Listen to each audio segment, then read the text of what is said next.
and your spirit communication mentor. So I hope you're doing well on this beautiful day. So it is now Wednesday, so glad you can join me live.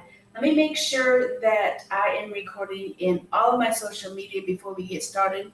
Let me move my microphone down a little bit so you guys can hear me. I should be streaming this on my YouTube channel, in my private Facebook group. I'm seeing my public Facebook group, Witchy School of Wisdom, and also on my business page, Madame Zee Tarot. So hopefully we are streaming live on all three platforms. It looks like we are. So awesome. I'm going to wait for some people to come in because I know they need to be notified. I'm trying to go live every Wednesday for you guys. So we'll see how that is. I've been super busy. I got notes that we need to go over today. Hope everyone is doing good. So oh, hey, how are you? Thanks for joining me. If you are here live, let me know where you are watching from because I just moved. So I'm no longer in Texas. So my students are like all over the place. So I would like to know how close I am now to my students. So let me know where you're from. I would love to know. And if you're checking out the replay, thank you for checking out the replay. Hit hashtag replay on there for me. And I will give you some replay love because not everybody can join us in the middle of the day, in the middle of the week, right? A lot of us have families and a lot of us have obligations and they have to watch the replay. So there's nothing wrong with catching the replay. So, oh, I didn't know you were from there. So yeah, we're not too far. Not too far. So yeah, New York. I just did a Witch Fest USA up in New York. I was one of the presenters there. So you're not too far from me. Well, I guess you kind of are, but they asked if I want to do the in-person one in New York, and I was like, no, I think I'll just do the online. And most of my speaking gigs are booked up already for this rest of the year. I might have a couple spots I can squeeze in. I have one coming up in September that's really good. And a couple other ones that are in the works that are booked. I just got to get the recordings done on that. But I am taking appointments for speaking gigs next year. Preferably, it just depends. I'm not going to be traveling a whole lot next year like I have been. I'm staying pretty much local. The community where I'm at, I'm right by Kansas City. So the community where I'm at has completely taken off. So I've created an awesome community. Metaphysical Fair is going to be starting. And so the community here is just amazing. So I'm putting a lot of my time in creating, community. Yes, very much. Yeah, well, come on down. Community is very much important. And one of the reasons why I moved to this small town is because my spirit guides told me this is where I need to be. So I didn't know exactly why I was so drawn to this place, but now I know. With all the paranormal stuff going on, with all the magical stuff that needs to be created for this sense of community. And that is why I am here in this beautiful community outside Kansas City. So, yeah, it's a change from Texas for sure. It is a welcome change from Austin. So I love it here. So, all right, we are going to dive in. And today we are going to be talking about my top 3 reasons why you are being magical or, a spiritual person. Enhances your spirit communication or paranormal investigation. Most of you know that I am a magical life coach. I teach you how to witch fast, powerfully, and to empower yourself through magic. And also a master tarot counselor, spiritual communicator, and paranormal investigator. So I'm all of that and more. So hit me up in the comments if you're interested in spirit communication or paranormal investigation. But today I wanted to really talk about why we have an advantage over muggles or normie people when they do paranormal investigations. I have been on a lot of paranormal investigations, and to be honest with you, most of them are not spiritual. Most of them don't dive into the spiritual realm. They don't know about energy work. They don't know about elementals, or we're going to talk about that. All they know about is equipment, and all they know about, they're either Christian or agnostic, which I'm not even going to get into that. Yeah, exactly. That's a good question. You would think that most of them would be, because that's where they started, right? Spiritualism started in spirit communication into the other side of the veil, between the veils, right? But in my experience, and I've been doing this for a long time, most of the people that you run into are going to be very Christian or just not very spiritual. And I think it's a disadvantage, and we're going to talk about that, why it's important that as mystics, which is healers, alchemists, creatrix, whatever you want to call yourself, that we have an advantage to the paranormal normies that they don't have. Okay. So one of the things that we have an advantage of over them is that we know about the elements. We know about earth, air, fire, water. And so when you go into an investigation, and I want to talk about not only an investigation, but when you do any kind of spirit communication. You may not even want to do paranormal investigation. You may just want to communicate with the other side. But this is kind of a blanket thing. Because you don't have to do a paranormal investigation. Maybe you want to do seances or something like that and not really go to a haunted place. But it gives us an advantage because we know about the elementals. We know about whether this spirit is of earth, air, fire, water, whether this is a gnome, a fairy energy, and a fire energy, a troll, or a fairy energy. We talked about that. Maybe it's just a spiritual kind of energy that's attached to the land. Now, most investigators or spirit communication people don't even know about that realm. They're like, what do you mean land spirit? What do you mean air spirit? What do you mean? What are you talking about? And how do you know that? Aren't everything just, spirits, people who have passed over? That, is that who I'm talking to? That answer is absolutely no. You have so many different mythical creatures that are attached to the elements. You're exactly right. Fire, dragons. And gnomes are another one too. I love working with gnomes. But you also have different realms of fairies. You have earth fairies, air fairies, water fairies. If you're investigating at by a body of water, you may have like a sea nymph or something come in, right? Or a siren or something.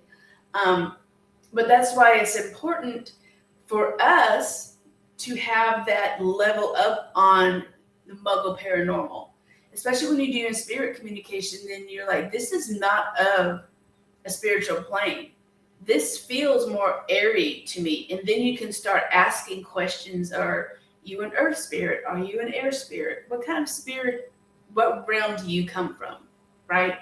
So because we are well versed in that as spiritual people, as mystics, metaphysical people, witchy people, we have that in our back pocket to pull out when that comes up.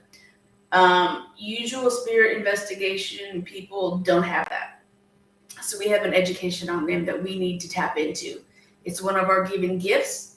And so when the elements try to communicate with you, then you know which one you're dealing with. Okay. So you're right. Yeah, most people just go in there and think that it's just people who have died and passed over, and it's not true at all. You can be communicating with aliens. You can be communicating with ascended masters that are coming through. Starseed people, aliens I've talked about, animals that are coming through. So we have this whole realm of possibilities that we can communicate with that is just not people who have lived and passed on. So we have an advantage of that. Yep. Good point. Good point. I like that. So number 2, and if I'm looking on the side, I have notes so I don't forget. Okay. So another advantage that we have is that we have tools in our witchy toolbox that helps us to protect ourselves and to ground ourselves. I can't tell you how many paranormal investigations I've been in, or spiritual communications, where people have gone into a negative kind of situation, and all they do is just leave. Or the energy is super high, really staticky, you can feel it, and they don't know what to do with it. As people who live in the mystical world, who study this stuff, we know how to ground. We know how to transmute that energy. We know how to set boundaries. We know what stones to bring. We know how to smudge or sacred smoke ourselves. We know how to read the energy. Excuse me, I got the hiccups. And also we know what protective amulets to wear. A lot of people don't. A lot of people don't know how to ground properly. They don't know what grounding is because they don't bring in that spiritual part of spirit communication and paranormal investigation. So how many, by a show of hands, how many of you are interested in learning how to do spirit communication or interested in paranormal investigation? Good. Yeah. It's very interesting when you can combine the two, and this isn't the niche I want you guys to get into. Is combining the two. A lot of it's interesting because any paranormal investigation that you watch on TV, they don't really bring in the spiritual aspect of it. There's some shows that I've been watching that are now starting to sage and to ground and to give offerings. That's another one that we probably need to talk about. So I'd love to see that now that they're bringing more spirituality into it, more mysticism into it, and they're bringing more of the techniques that we've known for a very long time. It's probably new to them, but we're like, oh, that's old hat. We've been doing that for a long time. Yeah, that's funny. Exactly. You're completely right. That's funny. Okay, so number 3. We know how to feel and to read energy. And this is the fundamentals that I teach in my academy, is you have to do your witchy fundamentals and your energy work first before you do anything else. We know when we step in a room because we are already in tune with the spiritual world. I mean, that's been passed down to us, or that door has been opened to us. We know how to tap into that with practices, and we also know how to open our third eye and to close our third eye when that starts, the energy starts to get wonky. We know how to shut it down and open it up, right? And that comes with practice, and that comes with actually doing the investigations or the spirit communication. So for energies, we can learn or we feel, right? These are all the clairs that we talked about. I have been talking about earlier. I have talked about in the past. When you walk into the room, how you feel the energy. Or you walk into a house and you're like, oh, I'm drawn to this part. You walk into the graveyard or you're drawn to this grave. Muggles or normal paranormal investigators don't have that ability, or they don't know what to do with it. They don't know how to tap into it. This is part of the advantage that we have as mystics and witches that have been given to us, is tapping into that energy, knowing it, feeling it, and releasing it. So, we have a huge advantage as spiritual people, healers, energy workers, alchemists, witches, whatever you want to call yourself, that the Muggle paranormal investigators or spirit communicators don't have, right? Yeah. Good question. Yeah. That was my Amazon going up. So this is everyday life in the witches world, right? So it's like I went to most recently I went to the Speakeasy, which is interesting. Hopefully we can do a seance there. But I went to the Glore Psychiatric Museum, and I'm a docent there also. So I do paranormal tours and regular tours. But they have an actual morgue, and it is still a running morgue. It is used for leftovers. If the city morgue if we have a disaster or something and the city morgue is full, then this is like, I hate to say this word, but it's a spillover, right?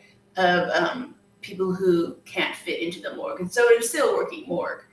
But when I go and try to attempt to go in there and do some paranormal investigation or walk over the threshold, I get violently sick and I can't do it. To this day, I still can't.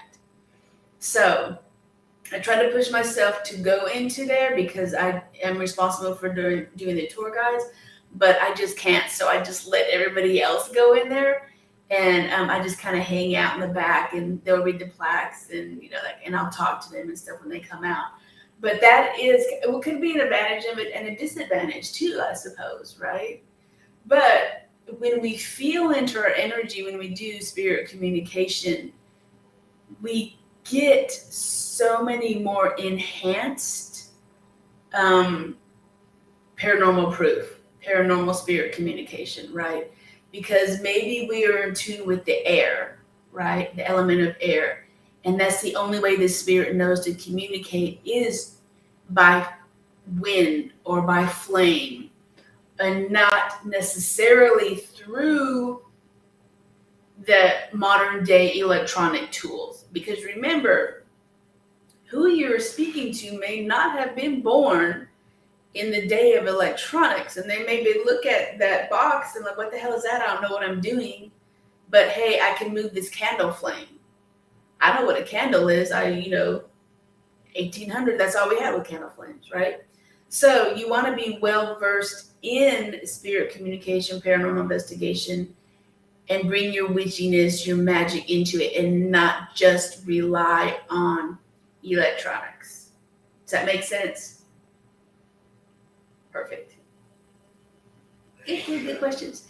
So if you have any questions about paranormal investigation or spirit communication, drop them below, and I will answer them as soon as I can.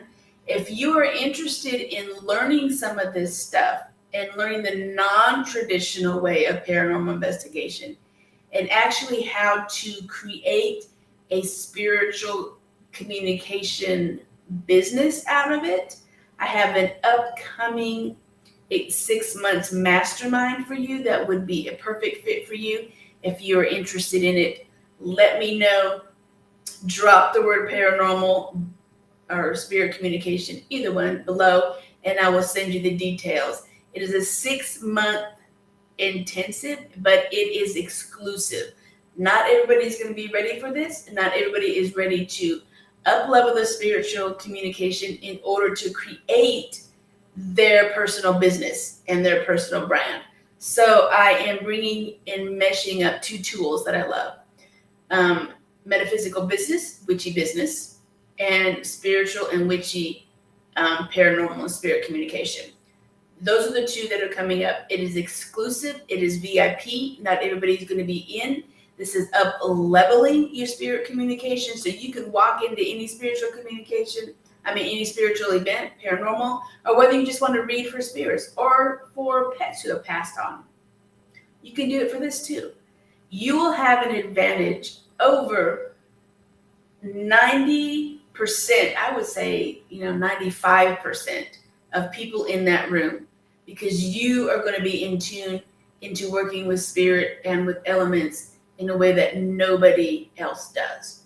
So if you're interested in that 6-month mastermind, send me a message or, put in a comment below so I can reach out to you privately. This is going to be a private event. I'm only taking 13 people.